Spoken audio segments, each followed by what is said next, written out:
Hi and welcome to Rosebud Homestead, and as you see today we have a special treat with my daughter Cindy.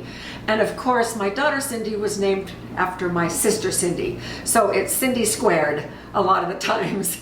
And we are going to do today some tamales from scratch to show you how to do that with the storage corn that we have talked about in previous videos. We will be using the masa, and this is dry nixtamal, and I have that in 3 different colors of corn. And then I did our blue corn. I nixtamalized our blue corn yesterday, and it is wet. So we're going to be grinding these into masa. We're going to be grinding this in my wet grinder, and we'll use the wheat grinder for these and the wet grinder for this, so that we can experiment with making the masa mixture with both wet and dry masa. All right, so that aside, we both brought meat to put in the tamales. So Cindy, tell us what you brought. Let's change. Okay. So I brought green chili chicken, and I just cooked the chicken breasts in my Instant Pot, and then used the broth from that, as well as some of our green chilies that we usually order yearly, or at least every other year, from Hatch, New Mexico. That I order them fresh, and then I roast them and chop them and de-seed them and everything. So I used some of those green chilies in this sauce, as well as a can of cream of chicken soup and the broth from the chicken, as well as a little bit of green enchilada sauce, and then of course with seasonings like cumin and garlic salt, etc. So, and then I mix some of that into the shredded chicken. So that's what I brought, is for some green chicken mixture for the tamales. I can't wait, because I brought 2 forks because I want to taste just a little bit of this.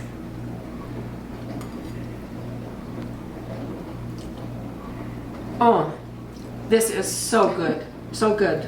Years ago, when Cindy was, how old were you when we lived in El Paso?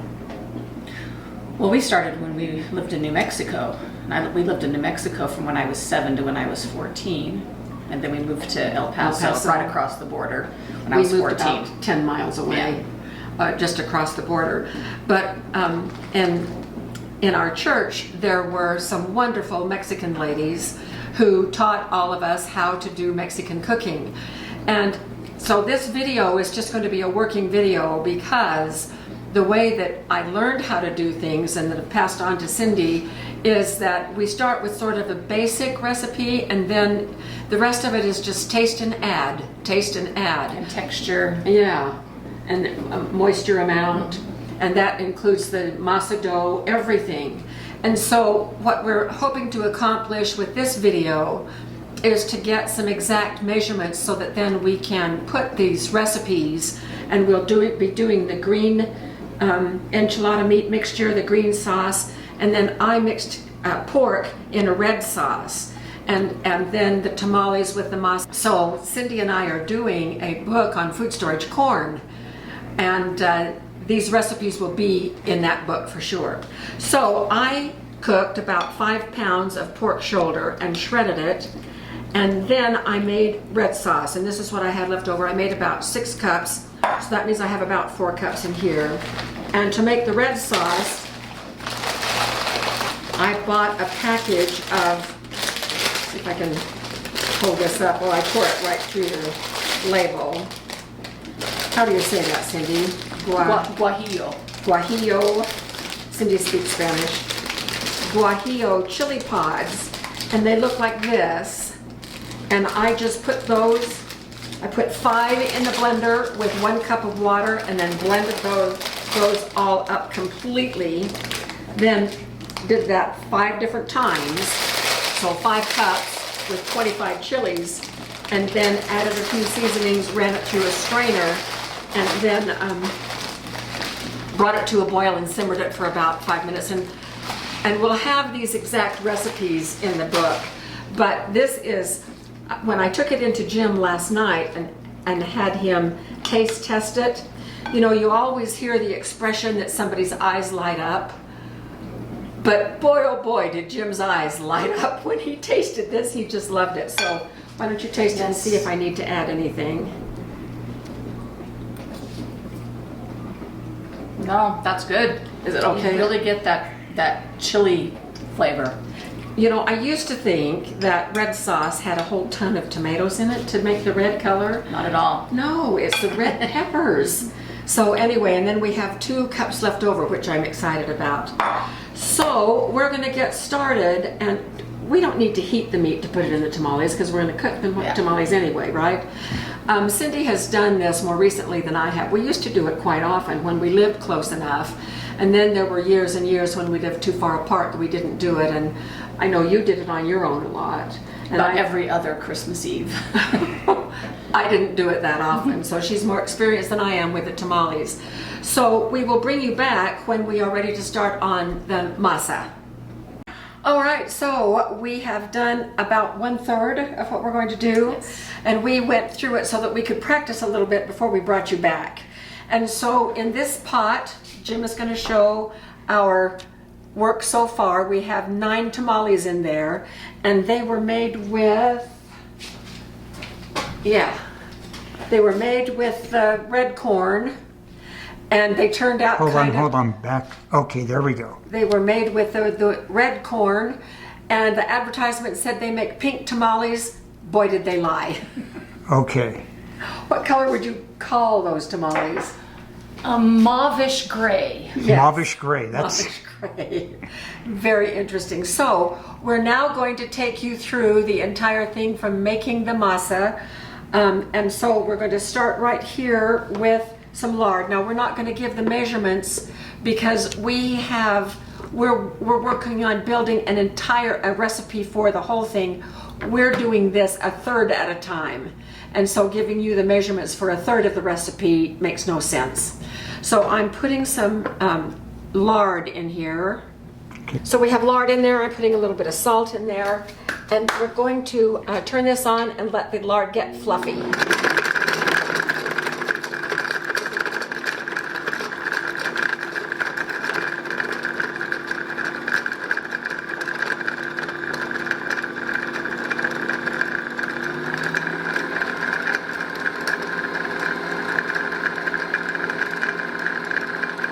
Using my wheat grinder, I just ground,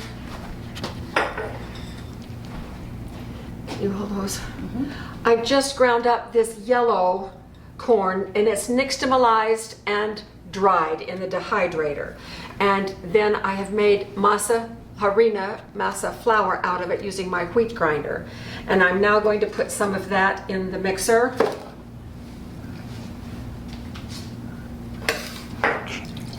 Cindy's measuring the warm broth. It's pork broth. We don't really care what kind of broth it is, but broth is better than water. You can use water, and then there's a little bit of soda.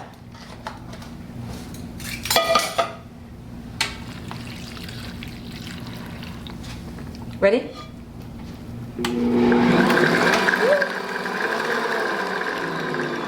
Well, I had masa. I think I was safely over here for a minute. I don't know. Maybe just a little bit. Okay, so Cindy's going to talk about the ultimate texture that we want here. So the texture it should clump together. You should be able to make a ball out of it, but still be smearable onto the corn husks. And so it needs to adhere, but also be pliable and spreadable. So that's why it's kind of a measure as you go kind of thing. You'll always have to maybe add a little bit of something to it to get it right. How's that looking? from my end or from your end? It's looking wet. It is looking wet. It is looking I wet. think it might need a little bit more masa. Okay, I've got to run some more. Yeah, I mean, it still needs a little bit more, I think, but Yeah, I think so too. it's not as runny as the last batch. How much more of this do you want in here? You want to do it? Oh, I don't know. You want Maybe like a, tablespoon? yeah, we'll try that.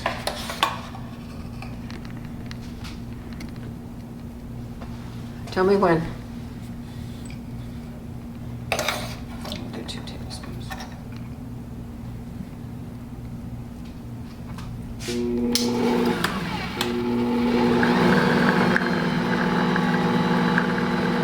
think that's pretty good. Does it need more lard? Maybe a little more lard. Not too much more. So it's pretty good. It's just a smidge granular. And that it may be because I didn't put the setting fine enough on the wheat grinder too. As long as it holds together, it's fine. It can be granular, it just has to hold. In the KitchenAid, it forms it into a ball. Yeah.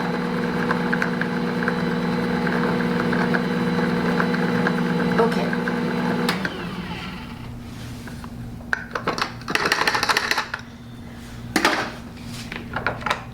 What do you think?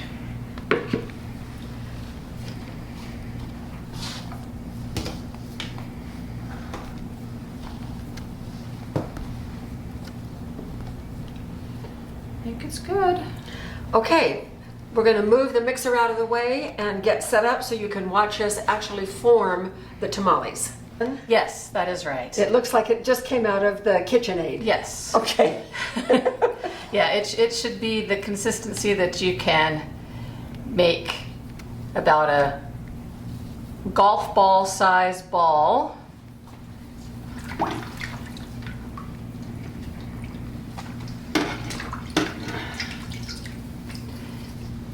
And that it holds together.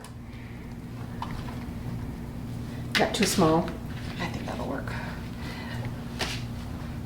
But then you want to place it towards the top center of a moistened corn husk. I have been soaking these corn husks for about an hour. You really don't need to soak them that long, but they need to be really pliable. And the reason that we put them in this pot is because we're going to steam them. And we have it on its side so that they will lie the way they are supposed to and not fall over all over the place. Okay, so we're both going to be doing this. So you spread it over the corn husk so it's maybe 1/8 of an inch thick. I think so. Try to make, some kind of elongated oval or rectangle that's about 3 inches. 3 by what? Well, just to, Honey, it's exactly Oh. 2 7/16 long. Yeah, well, I figured that. I mean, that's just under a inch. probably 3 by 5? 3 by 5? Okay. Yeah, ish. It's not an exact science. Well, Do you think this is about 2 tablespoons of meat? I think so. And then watch carefully how she folds them up. I have done it differently, but I really like how she does it, and that's how I'm doing it from now on. So you do want the masa to come together so it encircles the entire meat blob. And you want a lot of meat, not one of these little single strings of meat. Yes, so at least a couple of tablespoons. But I just always kind of bring it together so it can join in the middle. So we have a little bit of an overlap of masa. And then I just take one of the sides and fold it over, and then the other over the top. And then just fold the bottom up. okay, so let's see what that looks like on the inside. Okay. Looks good. What do you have to say about mine? No, you didn't ask. Just asking now. Yeah, so let's see if I can see the inside. There we go. All right, down just a hair. There, the angle. Okay, great. Thank you. Looks good.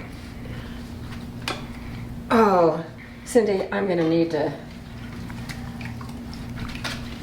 Sometimes, and I'll show you this trick that I do, if your corn husk isn't quite enough, you can just put another one in there.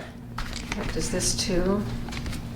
Just overlap the corn husk like this, start rolling from this end, and then pick up the other piece and then it helps hold everything together. And then that goes in.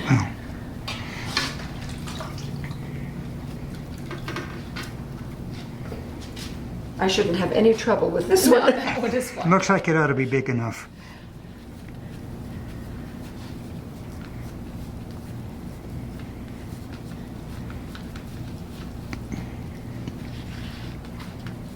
So you said about 1/8 of an inch thick? Yeah. It might be a little thicker than that, but But it's not a 1/2 inch thick with No. just teeny meat. that is true. It will swell anyway when it's steamed, so the thinner you can make it, the better, because otherwise it can swell up and then you feel like it's mostly masa and not enough meat.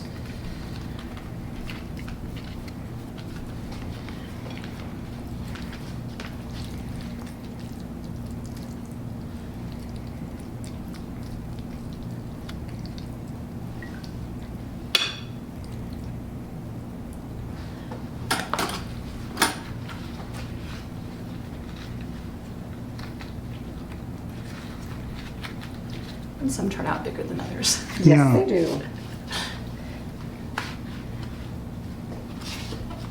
Comes down to the husk.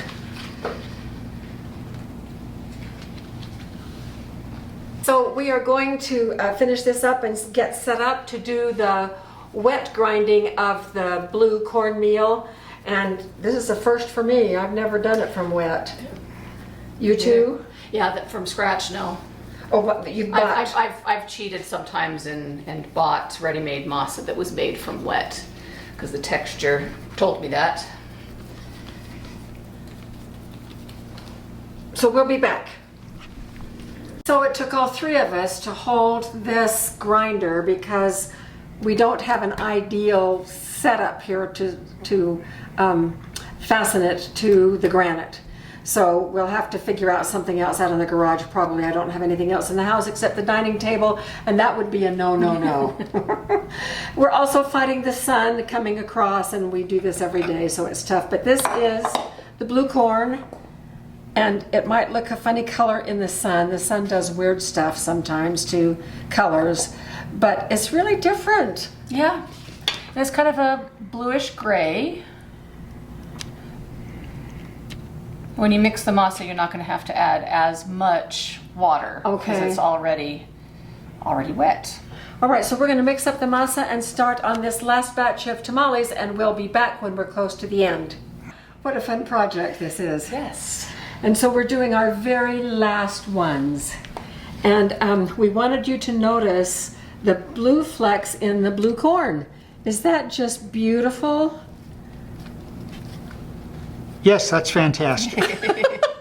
Thanks for being the audience, honey. Well, I need to do that once in a while, otherwise people think I don't exist. I know, he gets comments that, oh, you really do exist. Who do you think's holding the camera? Yeah, no, I don't actually. They're all, I'm a hallucination for everybody. But this blue corn, we grew ourselves. My son grew it when he was living with us about, I don't know, Jim, 6 or 7 years ago. Something like that. And I have kept it all of this time just for this reason. And he and his fiance will be here for dinner tonight to enjoy the blue corn tamales. Tamales, I keep saying, oh, they are tamales. Yeah. You're good. And I'm going to have so much red meat mix left. Okay, so now the next step, you can see how many we have. How many did we say we got? About 25. A total of 25. And they are tricolor. We have mauve gray Yes. and blue and yellow. And now we need to steam them. And so I have the water going over here on the stove. We're going to just put this in here and let that steam these until they're done, and probably half an hour. Yeah. And this is one of my favorite parts because as soon as they get started to steam, the house smells fantastic. It smells like Christmas Eve because that was the tradition where we lived before. It was a Christmas Eve tradition. So All right, so we'll be back when they're done and we'll share one with you. Well, here we are 150 hours later. yes. It feels like we've been cooking all day long. We've cleaned up mess after mess after mess. But End result. I'll say, And the smell, I wish you could be here because the smell is absolutely phenomenal. So we're going to part the curtains right here, and we're going to open one up. Did we get a red one or a chicken one? Looks like you got a red one. Oh, okay. All right. Here's your fork. Okay. Here's my fork. What do you think?